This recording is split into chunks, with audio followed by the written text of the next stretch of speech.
Hello YouTube world, this is John with Gun Safety Training 101 and gunsafetytraining101.com. One word, no spaces is the website where my class is. Go to my YouTube page, like it, subscribe to it, share it, do all that good stuff, show me some love, and then go to my web page, gunsafetytraining101.com. Again, no spaces, one word, and sign up for my course. You will get a great deal out of it, especially if you're a brand new gun owner. Gun safety is critical, pure and simple. If you don't have gun safety, you just got a dangerous thing on your hands. They are, in fact, dangerous if you don't know how to use them. So today we're going to be looking at taking apart a Sig Sauer 1911 Emperor Scorpion chambered in 45 ACP. So the first thing we're going to do is make sure that it's unloaded. I'm going to bring this camera down here to see if we can't do it like that. All right, so I've already removed the magazine. If I had not, you would simply push the magazine release button, pull the magazine out. The magazine is now stressed because it was fully loaded. You would rack the slide 2 or 3 times, lock the slide to the rear using the slide lock. Check in the chamber. You're looking for brass or nickel. If you see either one stop, there's a good chance your gun's loaded. If you don't, you can proceed. Stick your finger in the magazine well, then look down the magazine well to see if you see anything in there. Ensure that the magazine is out, and then back into the chamber one more time. Now, to take this gun apart, we got to stand it on its end. This is just simply how I do it. Some people don't. Push down on the spring cap and rotate the barrel collar. The spring and the spring cap come out. Rotate the collar the other way and pull it off. Now the slide is all loosey-goosey sloppy. There are 2 notches on this. This notch right here is for the takedown. Excuse me, for the slide stop. This second notch right there, that little half moon notch, that is to take it down. I'm going to try to do this backwards. I'm going to slide it so that it lines up with the top of the takedown lever, which it is. This little dot right there, the little button, is part of the slide stop.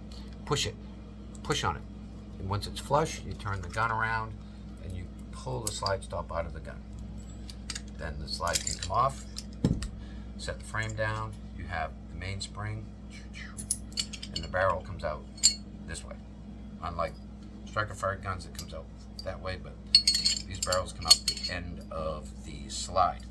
So that's it. We got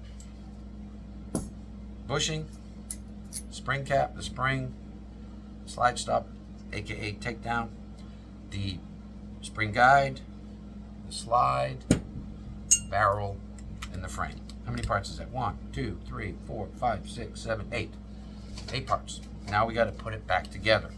First thing we do is slide the barrel back in.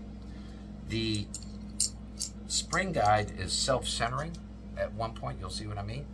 But you want to make sure that that loop right there is hanging down and loose. If it's not loose, the gun might be a little bit dirty. You may need to clean it. Slip the slide back on it. Now you want to line that loop up with this hole. You want to see right through the gun. You want to line that loop up. See how you can see my finger through there? Take the slide stop mechanism, put it back in the gun, and slide the slide back so that the little crescent moon lines up with the hole in the gun. Right there. This is where you need to be careful because this is where the idiot scratch comes into play. If I was to just take this piece of metal and slide it up the side of the trigger guard and onto the top of the frame, it would scratch the gun. It's called the idiot scratch. Don't do that. They do make a tool to prevent the idiot scratch from happening, but you don't need one as long as you're careful. Hopefully y'all can see this.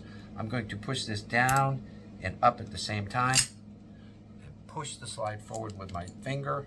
I'm going to put the barrel bushing back on, and I'm going to rotate it clockwise. Remember I told you that the guide rod is self-centering? It is straight up and down right now. And I'm going to drop the spring in, and I'm going to put the spring cap on and rotate the barrel collar right back to where it was. Rack the slide, function test with the trigger, and the gun's back together.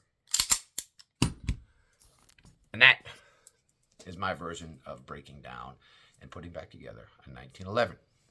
Remember, gunsafetytraining101.com is my website. Go take my course if you need to learn. If you're an intermediate, you can learn a lot from it as well, but new people for sure need to go and take the course. Be safe.